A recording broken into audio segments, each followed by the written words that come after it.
Hello. It's your girl, Karaleise. What's up?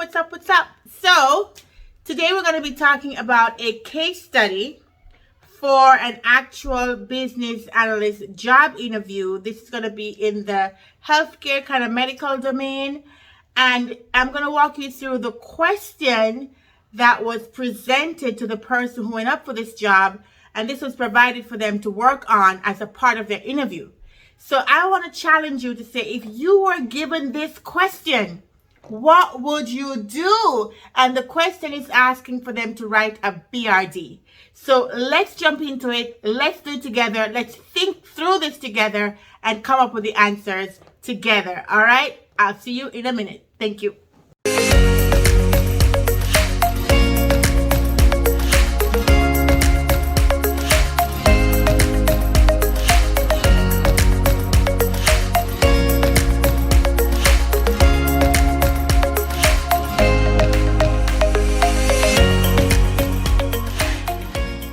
So here's a problem that was given. So let's look at this together. All right? So it says, MedJam is developing a savings card and email newsletter sign-up form for the medication Life. Participants that complete the sign-up form are provided a PDF that contains their savings card details. A savings card allows a patient to save money when fulfilling a prescription for Life. MedJam is integrating with a third-party savings card vendor, SavingsCo, that manages Life savings cards on MedJam's behalf. When a participant signs up, a savings card number is passed to MedJam, and MedJam populates the card details in the PDF. Participants that complete the sign-up form are also sent a welcome email and a follow-up email to participants that do not redeem medication on their savings card. And here they have a screenshot for what the form looks like, which is basically a logo, 3 input fields, and a confirmation box and a submit button. That's what it is. Now, what do they want you to do? Here's the ask. You have just been assigned by your manager to BA this project, clearly defining the scope and bringing clarity to the project team for the project to move forward seamlessly. Please create a business requirements document, BRD, that helps align all stakeholders on the project scenario above. This document will be utilized to align clients' expectations and furthermore used as an input by developers and quality assurance team to further build their respective documentation. We are not providing a template. Therefore, you have the creative license to design the document with sections you deem as critical within a BRD according to the needs you see fit. What we are looking for is structure, flow you bring to the documentation, delivery, communication presentation skills, strategic thinking, your ability to ask the right questions, leading, outlining critical features requirements that have not been mentioned above. Once submitted, we will review your submission. If it is successful, we will invite you to present your document to the team and lead a discussion where MedJamsters will play the role of a client tech team. I guess MedJamsters are the people who are at the company. Please note that you will be provided the name and contact details of a MedJamster to whom you reach out to confirm any questions, assumptions that you may have while completing this task. We thank you in advance for your time. So there's a question, right? So it's not hard, but it's not a walk in the park because they deliberately left out things in the hope that you'll catch them, that you'll point it out, that you'll use your analytical skills. So let's look at what we should be coming up with and let's think through this and put this together so that we can present a good BRD to them that will give us the next leg up to move to the next level of this interview. All right, see you in a minute.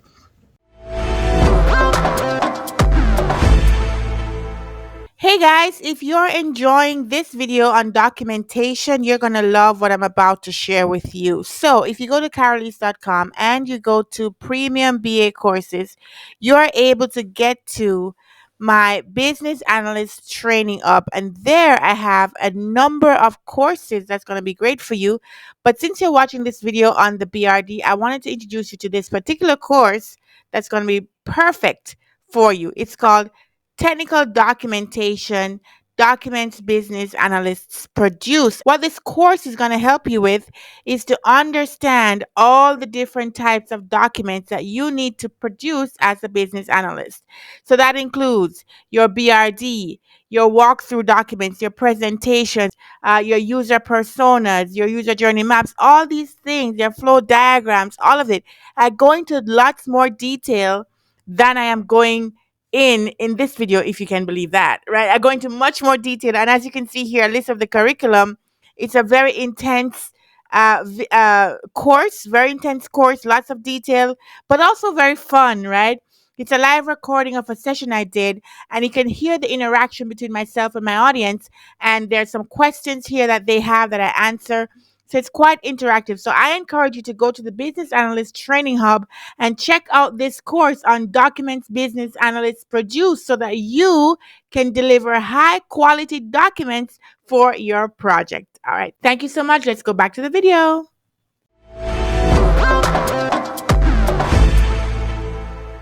By the way, the name MedJam is a fake name, right?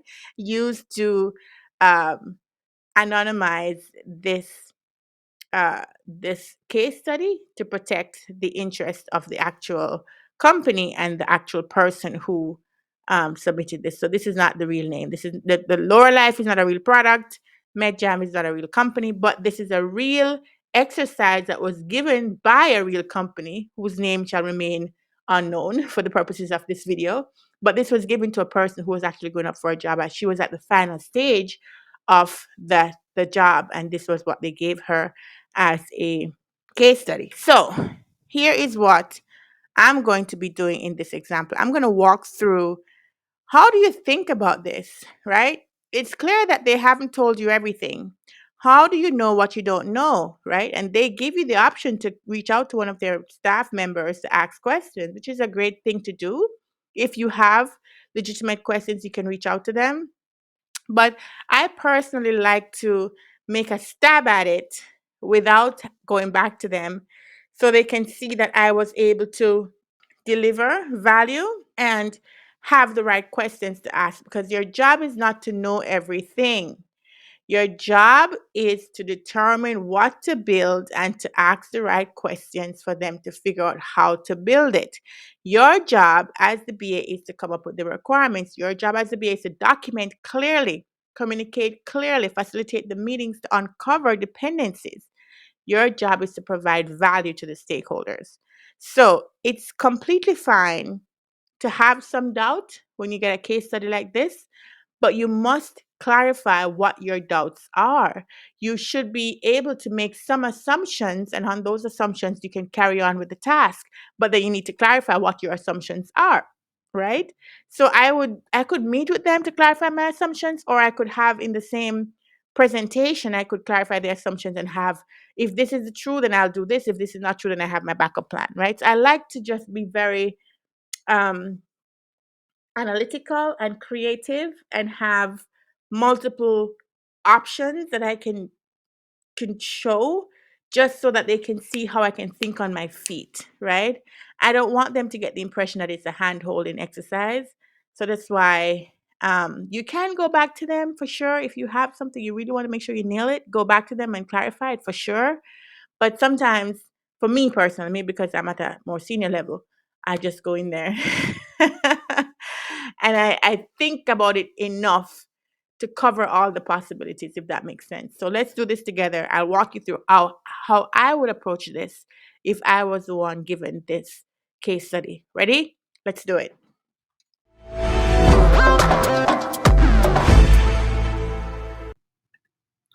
Okay, so let's take another look at this. Let's try to understand what it is that they're asking us to write about. How are we going to construct this BRD? And given that we don't have the benefit of understanding the entire environment of which this thing is operating, we don't really have any stakeholders that we can talk to, except for, going back to the actual interviewers and asking them. And we don't really know anything about this industry. Let's say you're not even familiar with healthcare. Like, this is all brand new. How would you approach this? So let's see what they've told us. Let's analyze this. Let's put our thinking caps on and walk through what this is going to require us to do. Okay. So first of all, there's a couple questions that should come to mind when you think about this, which is, it says MedJam is developing a savings card and email newsletter sign up form for the medication Life. Okay. And they want the participants to be able to complete the sign up form and get a PDF with their savings card detail. Now, all of this is great, wonderful. I can see why this would make sense, but this is the solution, right? So it doesn't really tell you what the problem is, like why. Do you have another thing in place and you're replacing it with this? Is this just the way that the organizations operate now, that people sign up with a form and get a PDF of their savings card? It doesn't come through the mail. Like, there's just so many things that you should start thinking about right off the bat when you see this. Because again, never look at just the solution. You have to figure out what is the problem so you can have some context to know if the solution is actually solving it. So all you know right now is that there's a solution, that there's a form that they fill out, and when they're completing that form, they will get a PDF of a savings card. And the savings card is going to allow the patient to save money when they fill the Life prescription. How much money? We don't know. What are the rules, the business rules around how the savings card work? We don't know. We aren't told. But they do tell us that the savings card is a third party integration with the vendor called Savings Co. So it's not being managed necessarily by MedJam. They integrated with another savings partner called Savings Co, and they're the ones that's going to help to provide this savings card. Now, how does this work? It says Savings Co manages Life's savings card on MedJam's behalf. Okay, so what the limitations of that arrangement, that integration is, we don't know. Nobody told us. When a participant signs up, a savings card number is passed to MedJam, and MedJam populates the card details in the PDF. So the only thing we know about the interaction or the integration between Savings Co management platform and this form that we're coming up with is that when the participants sign up, so they click on, let's say, they click on submit down here, a savings card number is passed to MedJam. So either the number is generated at the time when you click on submit, or it's already been there. They're picking it up from somewhere. Who knows? That detail is also not told. But they send over this number to MedJam from the Savings Co platform. And that is used to populate the card that's then attached as a PDF back to the customer, right? And of course, they have the email address. I'm assuming it's been sent via email. So participants that complete the form are also sent a welcome email and a follow-up email to participants that do not redeem medications on their savings account. So once you sign up and you get the savings card, we give you the PDF with the card and we give you a welcome email. But in the event that you haven't used it, we need to remind you to use it, because I guess you could assume that the only way that the card makes sense for either the provider or the participants is if they use it. Right? So there must be some calculation, some discount, some benefit that both the customer will derive by getting savings benefit and the company will derive by maybe some percentage of that going to them or whatever. So if they don't use the card, it's not good, because it means that they don't see value in the service. So we want to encourage them to use the card. So if they haven't used the card, then we send them a follow-up email for them to start redeeming the card. What it doesn't say is when. When do you send this follow-up email? So there's so much things here in just this one or two paragraph that you have to assume. And it is okay to make your assumptions. You just need to be able to defend them. You need to be able to say, why I said this is because I'm assuming this, and this is what I thought about. So as long as you can communicate to the interviewers that you have thought about it, and this is the assumption you've made from what you've thought about, because you're an analyst and analysts like to think, then it's fine. Okay, so they don't have to tell you all the minute details. You can make assumptions and make your BRD revolve around that assumption, and that is completely okay. All right, so that's that about the form, right? So there's a lot here that you need to confirm, not till you can assume. So here's a recap of what are some of the things that we need to think about before we write our BRD. So if they already have a partnership with Savings Co, what are the parameters of that partnership, right? How often do they, where do they get the number from? When they redeem it, how does that partnership look? Is there a percentage off the top for each person? Like, how do they make money out of this thing? Um, if they already have a network of pharmacies that will accept the savings card. So it doesn't make sense to give them a savings card they can't use it certain places where they go to get their prescriptions filled. So how does that part work, right? Where can they use their savings card? Also have to think about, is there already an algorithm to calculate the rate of the discount based on the prescription amount of Laura Life? So yes, you're going to get a discount, but how do you calculate that? And does it depend on how much of the Laura Life you're getting, or is it a flat rate? Like, where does that come in? Now, we could say that, the pharmacy personnel who is filling the prescription, you could assume that they have some kind of savings go platform that they can confirm that this is a legit card, right? Because you can't just show a card and say, okay, I'm going to get a discount. How can they confirm the amount of discount you're entitled to? Like, there has to be some integration that the pharmacists themselves can see. And is it a real time when they send the data over, right? Um, should you be thinking about, let's say somebody has a card and they went to fill their prescription, but they forgot to use the card. Is there some retroactive thing that you should put in place in your process to say, okay, well, as long as you can show the receipt that it was within the time frame when you had the card, then you can get the discount after the fact? How should you handle things like that? Like, those are some of the things that would come to mind. Um, but again, going back, why do you need the program? What problem are you solving? What is the return on investment for doing this? Why are you only using Life? What about the other types of medication? What's the details of the partnership with Savings Co? What is the discount percentage when they use the card? How does it work with insurance? Does it have an insurance a part of it or not? Um, and of course, we talked about the retrospective part of it just now. So, can you imagine you got that for your interview? It's like, oh my God, what are they asking me? Well, they're asking you for a BRD, okay? So the next thing that you have to do when you get this kind of question is to really think about what you know or what they've told you, and then put yourself in the headspace of the users or the persons who are going to derive the most benefit. Become the stakeholders in a way and try to figure out what are the things that would need to be there for this workflow to make sense. All right, so let's do that together.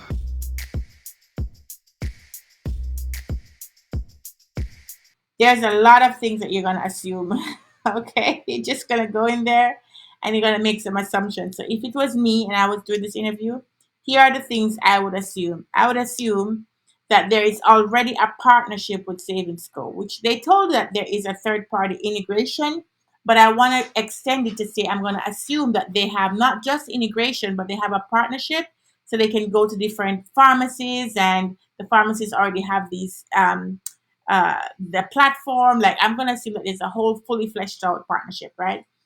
And then I'm also going to assume that Savings Co already has a network of pharmacies that they can accept the savings card.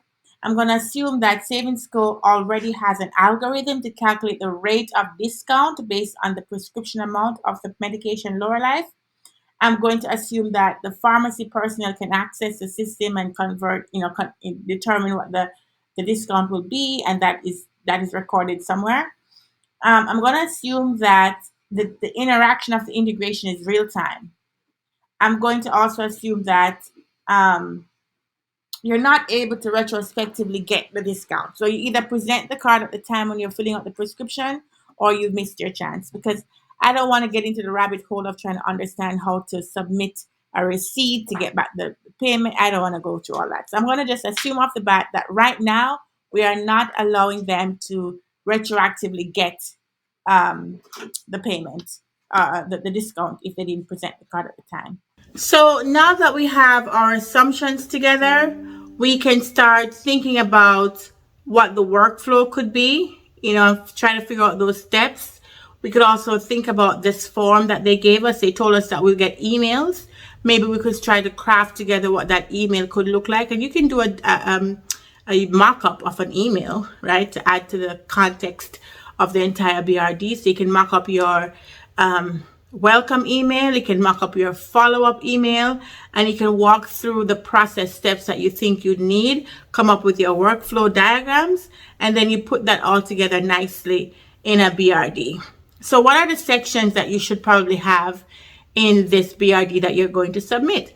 Well, clearly you have to identify the problem, right? You first have to start off with the problem. Now, they haven't told you the problem explicitly in this case study they gave you, but you can derive the problem. Basically, that people are spending more money for medication, and if they can have a savings card that can help them pay less on their prescription, obviously that would be better for them. And if there's some benefit that both the savings co company can derive as well as your company MedJam can derive from discounts or some kind of kickback they can get from offering this savings card apart from just the loyalty, which is something you mentioned as well, then that would be a win-win all around, right? So you can come up with the problem based on what they've told you. Okay, it doesn't have to be perfect. It doesn't have to be you can make the assumption about this. Okay, you can assume what the problem is because they've only told you what the solution is, and then you can get into your solution overview. Obviously you have the solution that they've told you already, so you can go through that. You have your workflow diagrams that you came up with. You can add those two in there as well.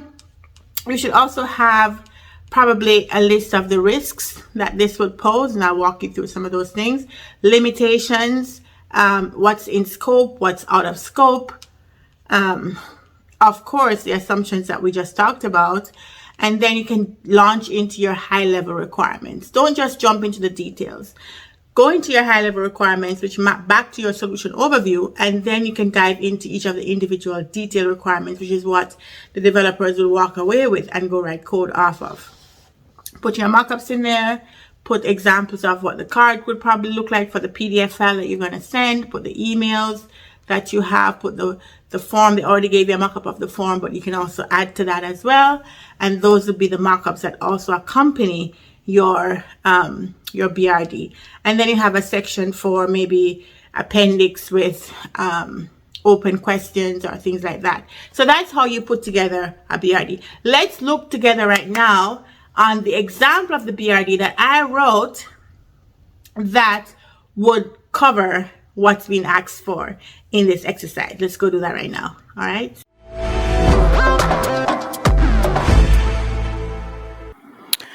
Okay, so here we are. Here's the example of the BRD I wrote. And of course, you put your company's logo. This could have said MedJam. I just put my own logo for the purposes of this video. You put what it is, a BRD. You put the name of the particular thing you're working on, which in our case is the Lorelei Savings Card. You put an executive summary, which is basically maybe 2 paragraphs of what the entire document does, right? In our case, we're saying as a part of MedJam's strategic initiative to launch more services in healthcare, the Savings Card program will be created to help individuals get discounts on prescription medicines.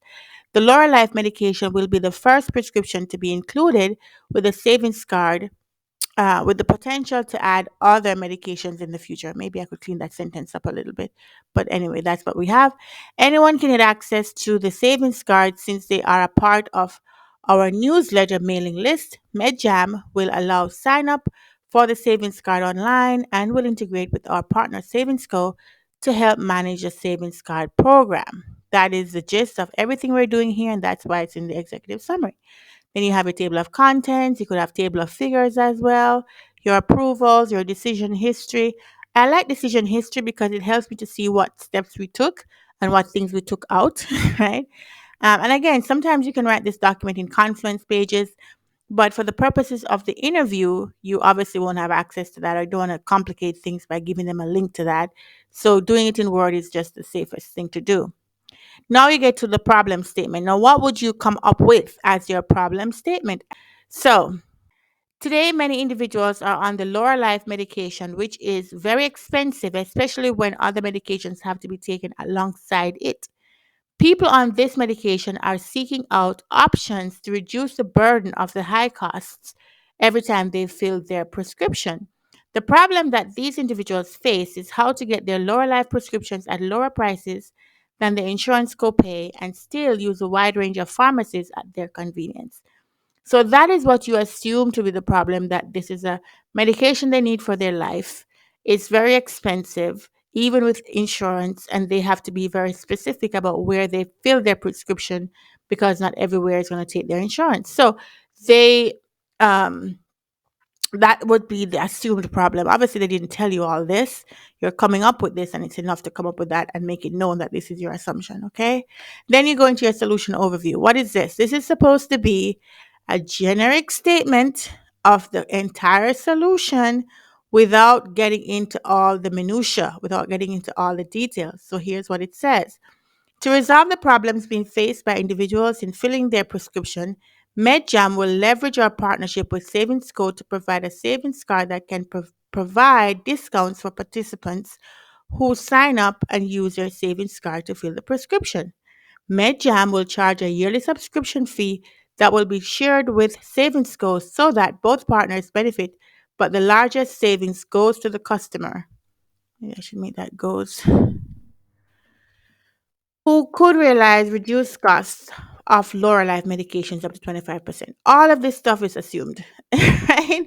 And it's okay. It's okay to make assumptions. So you're assuming that there is an ongoing relationship between Savings Code and MedJam where they're going to get this percentage whenever their savings card is being used. It could be completely made up, but it's okay.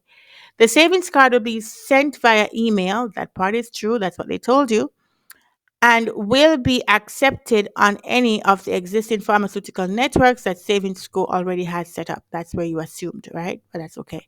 Savings Go, because you have to assume how will this actually work. You can't just say they're going to get an email with a card, but then what happens? How do they redeem it? How do they get this discount that was promised, right? You have to account for that. You can't just gloss over it. They're going to stop you, ask you in the interview, and then you won't have an answer. So it's best for you to explain that by making the assumption. Savings Score has proprietary algorithm that will calculate the discount that will be applied based on the prescription details for lower life. Savings Score will also already has a proprietary system that allows pharmacists to check the price of the medication using the savings card and compare it with the prices with the insurance copay to ensure that the participants get the best price. All right.